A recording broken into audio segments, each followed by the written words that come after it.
আমাদের তরুণরা, সাধারণ শিক্ষিতরা আমাদের এই আচরণের কারণে তারা দিন থেকে দূরে সরে গেলে কিয়ামতের ময়দানে আল্লাহর কাঠগড়ার আসামি আমাদেরকে হতে হবে।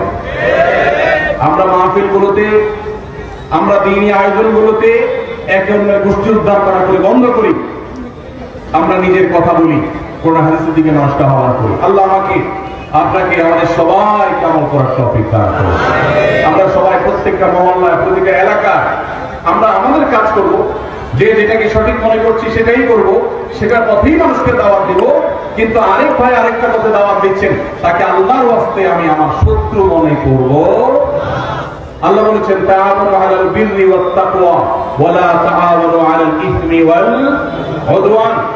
তোমরা বীর এবং তাকওয়া, ভালো কাজ এবং তাকওয়ার কাজে একে অন্যের সহযোগী হও। আল্লাহ বলেন নাই তাআওয়ানু আলাল বাররি ওয়াল মুস্তাকিম, আল্লাহ বলেছেন তাআওয়ানু আলাল বিররি ওয়াত তাকওয়া। চেহারা দেখে, চোখ দেখে দেখে তুমি সহযোগিতা করবা, সেটা আল্লাহ বলেন না। ব্যক্তি দেখে সহযোগিতা করতে বলেন নাই, আল্লাহ কর্তা দেখে সহযোগিতা করতে বলেন নাই। আল্লাহ বলেছেন কোঅপারেশন করবে, একে অন্যের প্রতি সহযোগিতামূলক আচরণ করবে কর্ম দেখে। কর্ম দেখে না কর্তা দেখে? কর্ম দেখে। উনি আরেক মতের মানুষ, কর্তা ভিন্ন, কিন্তু কাজটা ভালো করতেছে, আমি সহযোগিতা করবো না অসহায়তা করবো?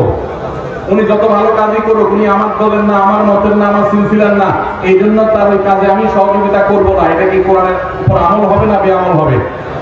ভাইরা আমার ভিন্ন মতের ভাইও যদি কোনো ভালো কাজ করে, আল্লাহ বলছেন কাজ ভালো কিনা সেটা দেখবা, কাজ ভালো হলে সহযোগিতা করবো। আমরা করবো তো ইনশাআল্লাহ? সহযোগিতা করতে না পারেন, আল্লাহর ওয়াস্তে বিরোধিতা করবেন, শত্রুতা করবেন, চেষ্টা করা যাবে তো ইনশাআল্লাহ? এই কথাগুলো এই জন্য বললাম, প্রশ্নগুলো দেখে আমার আসলে খুব খারাপ লেগেছে। সাইফুল্লাহ ভাইকে বলতেছিলাম প্রশ্ন বাছাই করতে করতে যে এত অবস্থা খারাপ কেন, তিনি আর প্রশ্ন পড়ে পড়ে হাসছেন আর বলতেছেন যে আমাদের এখানে সব সিলসিলা আছে তো, মাশাআল্লাহ সিলসিলা সিলসিলা এত সিলসিলা জমে গেছে যে এখানে কে কাকে কোচাকুচি করবে। হয়তো মুরব্বীরা এসব করে না, আমাদের অনুসারী ভক্ত ভাইদের অনেকে করে, অনেকে সবের কাজ মনে করে একটা অন্যকে গোষ্ঠী উদ্ধার করে। আছে না নেই? সব হবে না গুনাহ হবে? ভালো করে শুনে রাখবেন, যে আলেম আপনাকে বিভক্তি শিখায়, যে আলেম আপনাকে আপনার মুসলমান ভাইয়ের বিরুদ্ধে শত্রুতা শিখায়, সে আলেম আপনাকে কোরআন সুন্নাহর দিকে আহ্বান করছে না। আপনার কোন উস্তাদের সান্নিধ্য, সোহবত, সংস্রব যদি মুসলমানদের মধ্যে বিবাদকে উস্কে দেয়, তাহলে আপনার সে শিক্ষক পরিবর্তন করা প্রয়োজন। মনে রাখবেন, আল্লাহ নবী সাল্লাল্লাহু আলাইহি ওয়াসাল্লাম উম্মতকে ঐক্যবদ্ধ করবার জন্য এসেছেন, বিভক্ত করবার জন্য।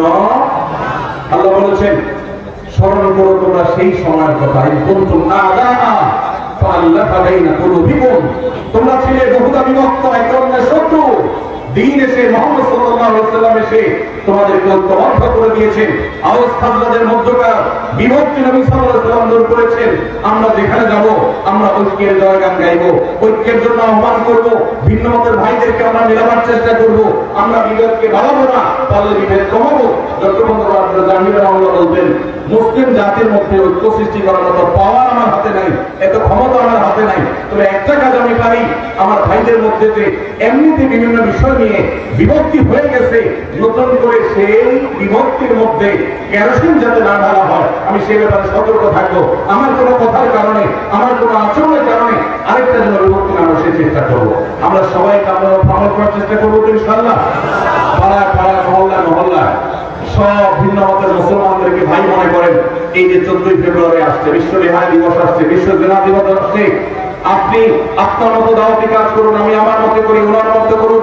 আমার কলেজের ভাইদেরকে, আমার ইউনিভার্সিটি ভাইদেরকে দাওয়াত দেন, দাওয়াতের অ্যাপ্রোচে যান, দাওয়াতের অ্যাপ্রোচে গিয়ে তাদেরকে বিনয়ের সাথে বোঝান, মানুষকে সতর্ক করেন, উম্মাহকে বাঁচানোর চেষ্টা করেন।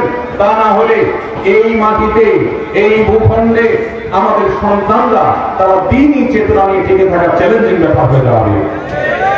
এখনই ইতিমধ্যে যে পরিবেশ হয়েছে, সামান্য কিছু শত্রু আমাদের, মুসলমানদের শত্রু, মুসলিম বিদ্বেষী, ইসলাম বিদ্বেষী, হাতে গোনা কিছু, তারা আমাদের সন্তানদের চরিত্র নষ্ট করার জন্য হাজারটা আয়োজন করে ফেলেছে। আমরা নিজেদের মধ্যে বিভক্তিতে লিপ্ত। আমরা যদি ওই যে যার কাছে যা আছে সে যদি সেই উপায় নেমে যেত, তবলিগের ভাই আসতে বের হয়ে গেছে কেন? ভ্যালেন্টাইন ডে অপসংস্কৃতিকে থামাবার জন্য। আরেক ভাই লিফটের বিতরণে বের হয়ে গেছে কেন? ভ্যালেন্টাইন ডে অপসংস্কৃতিকে থামাবার জন্য। আরেক ভাই মাহফিলের বংশে কথা বলছে কেন? এই অপসংস্কৃতির ছোবল থেকে আমার তরুণ প্রজন্মকে বাঁচাবার জন্য, তাহলে প্রত্যেকে যদি যার যার জায়গা থেকে আমরা অ্যাক্টিভ হই, ইনশাআল্লাহ অন্যায় এদেশে কোন অবস্থাতে স্থান পেতে পারে। আল্লাহ আমাদের সবাইকে কাঁধে কাঁধ মিলিয়ে কাজ করার তৌফিক দান করুন। আপনাদের প্রশ্নের দুর্গণাতে আপনারা কি রাগ করেছেন? দেখেন, আপনারা আবার রাগ করেন না, কারণ আপনাদের এলাকার তারিফ করেছি। এখন আপনারা যদি বলেন শুধু পাম্পটি দিতে, তাহলে সেটা তো আমার সঠিক কাজ হবে না। আমি যেটা ভুল দেখেছি সেটাও বলার চেষ্টা করেছি। আল্লাহ আমাকে আপনাকে আমাদের সবাইকে ইসলাম করার তৌফিক দান করুন। চলেন ভাই, আমরা প্রশ্নের উত্তরে চলে যাই। অনেক প্রশ্ন আপনাদের, কয়েকটা উত্তর দেওয়া সম্ভব হয়ে যায় না। বিসমিল্লাহ। প্রথম প্রশ্ন, ধূমপান বা অ্যালকোহল পান করলে কি নামাজ হবে কিনা? বা আমরা অনেকের কাছে শুনেছি যে 40 দিন যাবত নামাজ হবে না, এটা কতটুকু সত্য? আর এটার ব্যাখ্যাও জানতে চাচ্ছিলাম। দেখো, একটি হাদিস রয়েছে, নবী সাল্লাল্লাহু আলাইহি ওয়াসাল্লাম বলেছেন, কেউ যদি নেশা গ্রহণ করে, নেশা জাতীয় কোন দ্রব্য গ্রহণ করে এবং সে যদি নেশাগ্রস্ত হয়, 40 দিন যাবত তার ইবাদত কবুল হবে না, নামাজ কবুল হবে না। এই হাদিসে নেশাগ্রস্ত হওয়ার কথা বলা হয়েছে। ধূমপান করা গুনাহ, এটা জায়েজ নয়, এ বিষয়ে তেমন কোনো মতপার্থক্য আলেমদের মধ্যে নাই। আপনারা জানেন আমাদের দেশে কয়েকটা রোগের কারণে মানুষের মৃত্যুর হার, স্বাভাবিক মৃত্যুর হার কমে ভয়াবহ মৃত্যুর হার বেড়ে চলেছে। এর মধ্যে অন্যতম হলো ক্যান্সার। আমাদের সমাজে আগে এক একটা ইউনিয়নে একজন ক্যান্সার রোগী খুঁজে পাওয়া কঠিন হতো, এখন ঘরে ঘরে ক্যান্সার রোগী।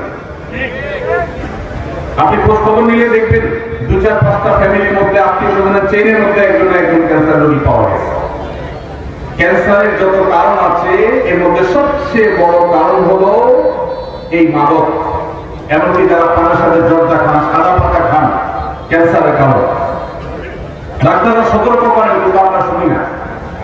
যারা ধূমপান করছেন তারা নিজেদেরকে ধ্বংসের দিকে ঠেলে দিয়েছে। এই জন্য এটাকে সারা বিশ্বের সমস্ত ওলামায়ে ঐক্যবদ্ধভাবে এটাকে নাজায়েজ বলেছে, অনেক ওলামায়ে এটাকে হারাম বলেছে। এই জন্য এমনিতে ধূমপান করা নাজায়েজ কথা, গুনাহের কথা। পাশাপাশি কেউ যদি নেশাগ্রস্ত হয়ে যায়, তাহলে তার 40 দিনের ইবাদত কবুল হবে না, সে কথা হাদিসে আছে। বিধায় এটা থেকে বেঁচে থাকা দরকার। আমাদের যে সমস্ত ভাইরা ধূমপানের বদল পাশে এখনো আছে, অনেকেই আছে, এই মাহফিলে হয়তো ফিরে থাকতে পারে। তাদের সংশোধনের জন্য সবচেয়ে বড় সুযোগটা সামনে আসছে রমজান মাস। রমজান মাসে মানুষ 12 থেকে 14-16 ঘন্টা এমনি রোজা রাখে, আবার ঘুমে থাকে রাতে প্রায় 6 ঘন্টা, তাহলে 14 আর 6 20 ঘন্টা। তারাবির নামাজ এবং অন্যান্য ইফতার সাহারি এগুলো মিলাই দিলে আর 1 ঘন্টাও বলেন, তাহলে 21 ঘন্টা। আর বাকিটাকে কয় ঘন্টা দিবেন? মাত্র 3 ঘন্টা যদি কষ্ট করে জিম খিসে কেউ নিজেকে নিয়ন্ত্রণ করতে পারে, তাহলে 30 দিন তার ধূমপান ত্যাগ করার অভ্যাস গড়ে উঠবে ইনশাআল্লাহ। অনেক ভাই আছেন ধূমপান ত্যাগ করতে চান, কিভাবে করবেন তিনি জানেন না। রমজান মাস হলো তার সবচেয়ে বড় সুবর্ণ সুযোগ, চাইলেই এই বদপাত ত্যাগ করা যায়। আল্লাহ আমাদেরকে তৌফিক দান করুন। এরপরে প্রশ্ন, বড় আলেম ওলামা পরামর্শ দেন যারা মাদ্রাসায় খেদমত করেন, আপনারা খেদমতের পাশাপাশি ছোটখাটো ব্যবসা করবেন। আমরা যারা হেলথ বিভাগে খেদমত করি, আমাদের ক্লাস রুটিন এমন ভাবে সাজানো, এর মধ্যে অন্য কিছু করার সময় থাকে না এবং আমাদের বেতন সব থেকে কম। এই জায়গা দিয়ে সংসার চালাতে খুবই কষ্ট হয়, এখন আমাদের করণীয়। এই প্রশ্ন যে ভাই দিয়েছেন খুবই প্রাসঙ্গিক এবং খুবই প্রয়োজনীয় প্রশ্ন দিয়েছেন। আমাদের দেশে হিফজখানা শিক্ষকদের প্রতি অনেক ক্ষেত্রে অবিচার করা হয়। এখানে অনেক মাদ্রাসার পরিচালক আমার ভাইরা আছেন, ওলামায়ে কেরাম আছেন। বিনয়ের সাথে বলতে চাই, মাদ্রাসার সংখ্যা, ছাত্রের সংখ্যা না বাড়িয়ে আল্লাহর ওয়াস্তে করজোড় করে অনুরোধ করি, কোয়ালিটি বাড়ানোর চেষ্টা করেন। আসুন্নাহ ফাউন্ডেশনের তরফ থেকে আমরা চাইলে 2-20টা তাওরানিস মাদ্রাসা আল্লাহর ফজলে 1 বছরে করে ফেলা কোনো ব্যাপার না। আমাদের একটা বাচ্চাদের মাদ্রাসা আছে, বাচ্চাদের ঢাকা একটা ব্রাঞ্চ, কুমিল্লা একটা ব্রাঞ্চ। ঢাকায় 6,500 ছাত্র আছে। আমরা চাইলে ঢাকায় আল্লাহর বদলে 5-10টা ব্রাঞ্চ খুলে ফেলতে পারি, কিন্তু আমরা খুলি না। কেন? একটা দিয়েছি, বছর 3 হচ্ছে, আরো 1-2 বছর 3 বছর এই মাদ্রাসার শিক্ষকদের একজন একজন করে ঘোষণা দিয়ে তাকে আমরা যে শিক্ষকের স্বপ্ন দেখি, আমরা ছোটবেলা যে উস্তাদদের দরদের দিল অনুভব করতাম, সেরকম উস্তাদ গড়ে তুলবো, সেরকম মুহতামিম প্রিন্সিপালকে গড়ে তুলবো, অভিভাবকদেরকে গড়ে তুলবো। আল্লাহ তৌফিক দিলে ইনশাআল্লাহ এরপরে আমরা ব্রাঞ্চ করবো। এবং চাইলেই বড়দের মাদ্রাসা করতাম। অনেক আলেম আছেন ছোটদের মাদ্রাসা করতে চান না, তাওরায়ে হাদিস খুলতে চান, ইফতা খুলতে চান, নিচের দিকে খুলতে চান না। আমরা উল্টা, আমরা বলে আমরা নিচের দিক থেকে করবো। একদম ছোট বাচ্চা নেব, জীবনে কোন স্কুলে কোন মাদ্রাসা দেয়নি, ওকে নিব, এই কাদামাটিকে আমার মতো করে আমি বলবো, এই ছেলেই এক সময় যুগের মুজাদ্দিদ হবে ইনশাআল্লাহ। আর আমি নিজ থেকে নানান বদভ্যাস এক এক মাদ্রাসা এক এক স্কুল থেকে এক একটা নিয়ে আসছে, ওই বুড়ো বয়সে বাচ্চার পিছনে সময় দিব, ওটা সময়টা কোনো নষ্ট সময় মনে করি। হ্যাঁ, তাদের পিছনে সময় দিতে হবে ভিন্নভাবে, কিন্তু আমরা কোয়ালিটি বলার চেষ্টা করি। ভাইরা আমার, যারা মাদ্রাসা পরিচালনা করেন, আল্লাহর ওয়াস্তে ছাত্র সংখ্যা না বাড়িয়ে, বলতে ভালো শোনা যায় 500 ছাত্র, 600 ছাত্র, দাওরায়ে হাদিস আছে, ইফতা আছে, আদব আছে, এই গাল গল্প না দিয়ে এইটা বলার চেষ্টা করেন যে আমার এখানে শিক্ষকদের বেতন 20-30 হাজার টাকার নিচে নাই, আমার এখানে পরিচ্ছন্ন পরিবেশ 5 স্টার 4 স্টার দরকার নাই, কমপক্ষে 2 স্টার মানের আছে। এটা বলেন যে আমার এখানকার বাচ্চারা, উস্তাদরা সবাই আল্লাহওয়ালা, তাহাজ্জুদ গুজার, এটা বলার মতো পরিবেশ বলেন। সংখ্যা বলবেন না। যে পরিমাণ মাদ্রাসা এই দেশে আছে, যদি কোয়ালিটি ভালো থাকতো, সঠিক থাকতো, এই দেশের চেহারা বদলায় তার কিছু দরকার হলো। এই যে উস্তাদদের বেতন কম দেন কেন ভাই? এইগুলো আমরা আমাদের মাদ্রাসা আলহামদুলিল্লাহ জিম্মাদার যিনি, তাকেও দেওয়ার চেষ্টা করি 70,000 টাকার বেশি মাসে। একজন মানুষ শহরে মিনিমাম চলতে তার যা দরকার সেটা যদি আপনি দিতে না পারেন, তখন সে তো ডান্ডা উল্টানো ব্যাঘাত করবে, তাদের তো আল্লাহর ভয় কম থাকে, আর দুনিয়া তাকে পরিবর্তন করার চেষ্টা করে। এই জন্য হেফজখানা শিক্ষকদের আল্লাহর ওয়াস্তে তাদের বেতন বাড়াবেন। আর দ্বিতীয়ত হলো, এই যে হেফজখানাগুলোতে যে মাইজুল হওয়ার এমন মাঠগুলো এখন কমে গেছে আলহামদুলিল্লাহ, কিন্তু এখন অনেক জায়গায় আছে। এই মাঠগুলো কেন হয়? এর যদি 10টা কারণ থাকে, তার একটা কারণ হলো একই ওস্তাদ ভোর 4টা বাজে উঠছে আর 10টা পর্যন্ত উনি বসে আছে। মানুষ তো বেচারা, এই ছেলে পড়া পারতেছে না, ওই ছেলে ডিস্টার্ব করতেছে, এই সবগুলো তার ব্রেনের উপরে প্রেসার করে। সকাল থেকে রাত পর্যন্ত এই একই জিনিস করতে করতে করতে করতে তার ভিতরে যে চাপ আসে, এই চাপের কারণে সে অনেক সময় দেখা যায় মেজাজ হারিয়ে থাকে। ভাই আমার, ইসলাম আমাদের ব্যালেন্স শিখিয়েছে, ব্যালেন্স। ইন্নাল্লাহা ইউহিব্বু ইযা আমিলা আহাদুকুম আমালান আইয়ুতকিনাহু, আল্লাহ পছন্দ করেন কাজ যেটাই করবেন ভালোভাবে করবেন, ধানে পানি করবেন, গরিবাত নাসি ভাইনে করবেন, মাদ্রাসা থেকে হেফজখানা করবেন, 10টা হাফেজ বাইরে হয় 90টা ধরে যাবে, এটা আল্লাহ তাআলা পছন্দ করেন। এজন্য আমাদের সিস্টেমের ভিতরে ব্যাপক সংশোধনী আনা দরকার। বিশেষ করে হেফজখানাগুলোতে শিক্ষকদের ফ্যামিলি নিয়ে সাথে থাকার সুযোগ তো নাই, উল্টা যে বেতন দেন বেচারা 4 মাসে একবার বাইরে যেতে পারে, বউ বাচ্চার কাছে যেতে পারে না, ডিপ্রেশন, মাথা প্রেশার এগুলো থাকে, তখন বাচ্চাদের পারে না, এমনকি জোরক তাদের হয়ে। এই জন্য ভাইরা আমার অন্তত কিছু মেসাল সৃষ্টি করে, কিছু উদাহরণ সৃষ্টি করে। এই কথাগুলো আপনাদের বলছি, আমরা অনেক মাদ্রাসা পরিচালনা করি, এখানে লড়াই কেমন আছে, দেশখানা শিক্ষকদের দিকটা দেখা হয়। পাশাপাশি প্রশ্ন যে একটা গুরুত্বপূর্ণ বিষয় উঠে আসছে, আলেমদের অন্য কাজ করা দরকার, এর সাথে আমি শতকণ্ঠে একমত পোষণ করি। ওলামায়ে কেরাম যারা আছেন, আল্লাহর রাস্তে কিছু একটা আপনার ইমামতির পাশাপাশি, আপনার শিক্ষকতার পাশাপাশি কিছু একটা করেন। একমাত্র বাংলাদেশ অদ্ভুত এক দেশ। এদেশে আলেমরা কিছু করলে মানুষ বলে দুনিয়াটা হয়ে গেছে। 2004-05 সালের দিকে আমার মনে পড়ে, আমি ঢাকা মনে পড়ে এক মসজিদে তখন জিম্মাদারিতে ছিলাম, ইমামতি করে খতিব, সেখানে এখন আমার কোথায় সাহেব আছেন, ওনাকে দেখে আমি সৌদি গেছিলাম। তো আমার মনে আছে আমার মুয়াজ্জিন সাহেব উনি তখনকার আমলে আপনার ওই যে ফোনে রিচার্জ করার যে কার্ড, তখন তো কার্ড অনেক বেশি বিক্রি হতো, তখন এই কার্ডগুলোর ব্যবসা উনি শুরু করবে, আমার সাথে পরামর্শ করবে, এবং খুব ভালো কথা শুরু করবে। কোন মুসলিম যদি আপনার চোখের দিকে তাকান, আমাকে দেখা দিবেন সেই মুসলিম, তার সাহায্য করার দায়িত্ব আমার। ওলামায়ে কেরাম তারা যদি তাদের দ্বীনি কাজের পাশাপাশি ব্যবসা বাণিজ্য করেন, দেশের জন্য ভালো না খারাপ?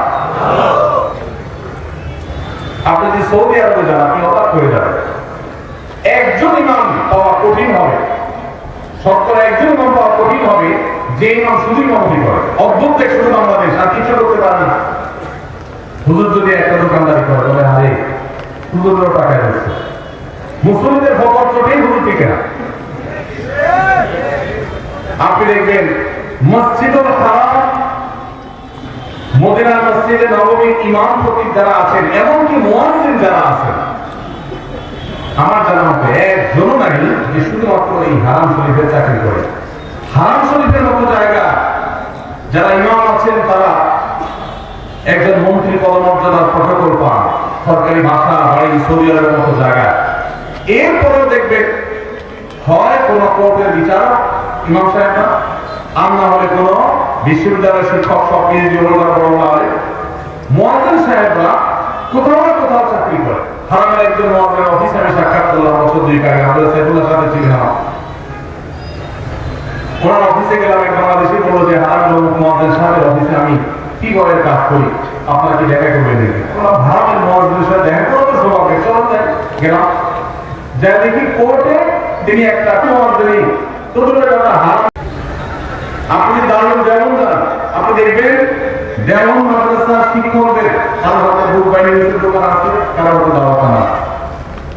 আপনি পাকিস্তানে যান, দেখবেন যেগুলো আছে, তার যেমন সাহেবের কি এমপি যে মমতা জানে চেইন শপ করছে, জোনার জানতে কারো ছিল ফেসবুকের দোকান। বাংলাদেশে আমাদের এগুলো সাধারণ মানুষের দিকে কেন চেয়ে থাকতে না, তাদের হাতিয়া নিয়ে করতে না, তারা নিষেধ করেছেন। কারণ আপনি জানেন না যাকে আপনি মনে করছেন যে এটা ইসলাম কতগুলো সমর্থন করে। আপনারা শুনুন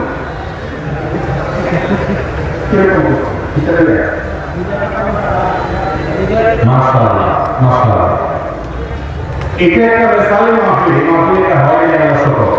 আমাদের যখন আমরা মাহফিল করতাম, এখন তো মাহফিল করি না, যখন আমি মাহফিল করতাম আমার একটা ফর্ম ফিল আপ করতে হতো, ওখানে 12-13টা শর্ত দেওয়া থাকতো, একটা হবে আমরা লিখে দিতাম যে মাহফিলের টাকা কিভাবে জোগাড় হবে সেটা আমাদের বোঝাতে হবে না। এরপরে এই রাস্তাঘাটে গণ কালেকশন হবে কিনা এটা আমরা জানতে চাইতাম, যদি হয় সেই মাহফিলে আমরা যেতাম। দেখুন একটা সময় আমরা যখন মাদ্রাসায় পড়েছি, মাদ্রাসা চালাবার জন্য প্রস্তাবের সাথে আমরাও কালেকশন বের হয়ে বাংলাদেশে এখন আল্লাহর ফজলে একটা ওয়াজ মাহফিল করার জন্য যে টাকা দরকার হয়, সম্মানজনকভাবে সেই টাকা কালেকশন করা সম্ভব, প্রত্যেকটা এলাকায় সম্ভব। কিছু মানুষের খাসলত আছে যে রাস্তাঘাটে নামাজ ছাড়া তাদের কোনো কাজ হয় না। মাদ্রাসা ছোট ছোট বাচ্চাদেরকে নিজেরা রাস্তাঘাটে গাড়ি গতি থামায় আপনি মানুষের কাছ থেকে চাঁদাবাজি করছেন, এটা আল্লাহর দিন অপমান করা সম্ভব। আপনাকে বলে যে লাখ টাকা বক্তা হায়ার করার জন্য, যে বক্তাকে লাখ টাকা না দিলে আসবে না, সেই বক্তার টাকা জোগাড় করার জন্য রাস্তার দিনকে বের করছেন, এটা দিনের খেদমত করা, দিনের ক্ষতি করা। আল্লাহ আমাদেরকে বদলে যেন হয় সেই তৌফিকটা হয় না। যতটুকু লোক দিতে পারেন ততটুকু করবেন। কে বলেছে আল্লাহ আপনাকে বলেছে যে তুমি একবার সবচেয়ে বাইরে নজর নিয়ে আসো, যে লাখ টাকা বাড়ানো ছাড়া যাবে না? কি বল, অনেক মহলের ওলামায়ে কেরাম আছেন, সাধারণ কথা বলবেন, হেদায়েতের মালিক কে? আল্লাহ রাব্বুল আলামিন। আমাদের পূর্বসূরীদেরকে দেখবেন অনেক সহজ সরল কথা বলেছেন, হাজার মানুষের হেদায়েত হয়ে গেছে। কত মাইক্রোসের কথা আমরা বলি, হেদায়েত মানুষের হয় না, জোয়ার হয়। এটা আল্লাহ আমাদেরকে সেরকম মাহফিল করার তৌফিক দান করুন। আদর্শ মাহফিল করতে গিয়ে আমরা দিনকে কখনো বেইজ্জত করব না ইনশাআল্লাহ। লাইলাতুল নিসফি শাবান প্রচলিত সওয়ালাত উপলক্ষে আমাদের করণীয় বিশেষ করে এই রাতে মসজিদে ওয়াজ মাহফিল দোয়া বলদি ওয়াজ বন্দিগি এবং নানা ধরনের খানার আয়োজন করা হয়।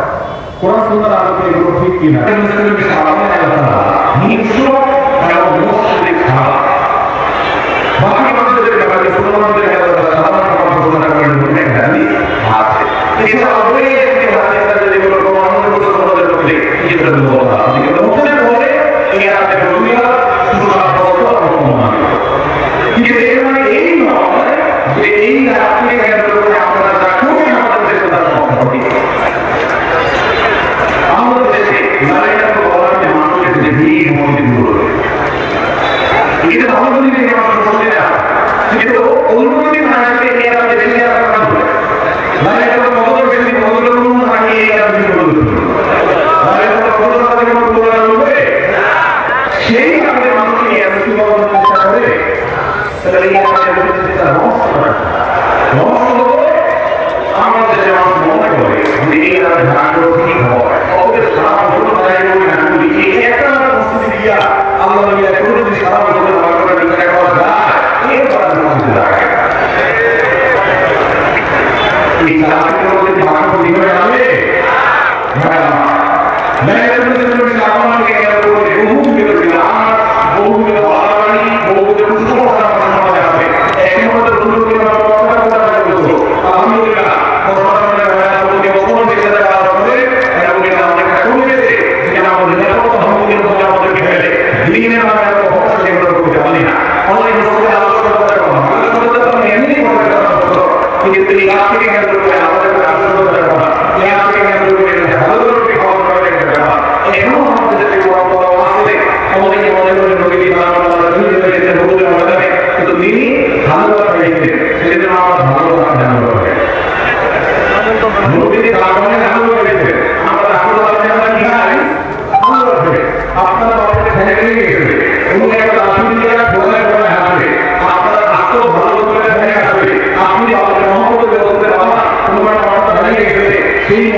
এই থেকে মানুষ সমাজে খাওয়ার অনুষ্ঠান মৃত ব্যক্তি মহানের করে রান্না হয় এটা ইসলাম করতে গেছে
আল্লাহ এখানে নির্দেশ করছে এটা না আপনারা যখন আল্লাহ আরো কি বান্দা পৃথিবীর মধ্যে এই মরণ আপনারা জানেন না তবে আমাদের দেশে আছে আমরা যারা দেশে রয়েছে এটা রেস টু ওয়েন ভাড়া কি হয় রেস টু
Thank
you.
বিনতি, অর্থাৎ আইন হারাতুল বিনতি। এই কথাগুলো বলতে এখানে দুটো দেখতে হবে। একটা হলো অন্যায় দেখলে বাধা দেওয়া, যেটাকে জ্ঞানের মোটা বলতে পারা। এই জ্ঞানের মোটাটা আমাদের করতে হবে।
সেই ব্যক্তি মারা গেলে তার জানাজার মাত্রা বলা যাবে।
এখানে ভাড়া এই যুবক করা যাবে এটা আমাদেরকে সাধারণ সাহায্য করতে সেটা সকলকে করতে হবে এমন সকল করতে আমাকে সাহায্য করতে আমাদের কষ্ট হবে আমার সাথে টাকা শত্রুতা সে আমার সাথে শত্রুতা করবে কিন্তু তার জায়গায় কোনো সাক্ষ্য আমার প্রকাশ করবে আমার সত্য সাক্ষ্য করলে তার হবে না আমার যদি আমার হয় কিন্তু এই ব্যাপারে ইমানের দাম আল্লাহ বলছেন আমার সালাম কমবে আল্লাহ তাহলে এখানে তারা সত্যতা আসলে টাকা আমি সাহায্য করবে না আছে তিনি বাবা বলে সাবধান সমাধান সম্পদের মধ্যে কোনো প্রকার হেরে করবে না সেই সমাধানের খারাপ করে বিভিন্ন আপনি তাকে সম্পদের মধ্যে ঢুকতে আমি কাম করতে পারে লেখা দুনিয়া প্রত্যেকের সম্পদ বাড়াবে তার দুনিয়াতে সেটা কিন্তু এখন প্রথম যেটা বলবে আলোচনা সব দিকে এটা কিন্তু জায়গা হবে আমি পরবর্তী এই কাজ করে তুমি আমাকে জানা করা যাবে না আমি কোনো কথা জানা বলবে কিন্তু তুমি আমার কাছে দাঁড়িয়ে থাকবে সম্পূর্ণ কর্তব্য হলো বাবা দাদাকে বলতে যে আমার বাচ্চাকে খালি দিয়ে আমার বলে করবো তাহলে আশা করা যায় আল্লাহ তাআলা আমাকে হয়তো আমাদের যে ব্যবসা করতে টাকা দিয়ে শেয়ার হয় যেমন এই কথা বলে 1 লক্ষ টাকা দিলাম আপনি কি কোন ভাড়া দিবেন ভাড়া কোন হয় না আপনি যে দোকানদার থেকে 1 লাখ টাকা দিবেন আপনি তাকে বলতে পারেন এই টাকা দিয়ে ব্যবসা করতে যদি টাকা না করে লস হয় তো না লস করে লস হবে তোমার ব্যবসা করতে 1 লক্ষ টাকা আমি সেটা এক যোগ করলাম তাহলে 1 লাখ হবে 1 লাখ টাকা করে ব্যবসা করলে ব্যবসাটা করার পর টাকা করে দেখা গেল লস হয়ে গেছে তো তোমার চলে এসেছে 1 লাখ টাকা দিয়ে আমাদের 1,000 টাকা লস হয় আমার টাকা দেবে না লস হয়ে যাবে আর যদি লাভ হয় সেক্ষেত্রে লাভের পার্সেন্টেজ থেকে করতে হবে যে এই 1 লাখ টাকা আমি কত পার্সেন্ট দেবো তুমি ব্যবসা করতে নিজে পরিচালনা করবো অতএব তুমি সেটা 1% দেন 40% দেন অথবা 50% যে কোনো হাত ঠিক করে লাভ লস করবে না ভিত্তি থেকে যাবে আপনি সেটা জানেন আর যদি 1 লাখ টাকা দেওয়া হয় আমার 80% থাকবে আমার 20,000 টাকা দিবে আল্লাহ আপনি না এটা আমি কোনো তরফ জমা রাখা আমার বলি দিলে আমি আর ভুল করে দেন আপনি আমার সাথে কি হবে ঠিক হবে এটা আমাদের করতে হবে মেসেঞ্জার গ্রুপ সেখানে মেসেঞ্জারের মাধ্যমে এটা কেমন হবে দুটো সাথে ছিল মেসেঞ্জার কোনো মহল করা হবে এখন আমরা হবে সেখানে আমি এই অবস্থা দেবো আসসালাম করার যুবকরা আল্লাহ শুরুতে সাথে তামাশা করে তামাশা এই আল্লাহ শুরুতে সাথে কি তামাশা দিন কোনো ফাইলে নিয়ে আমরা হবে না শুনে আসছে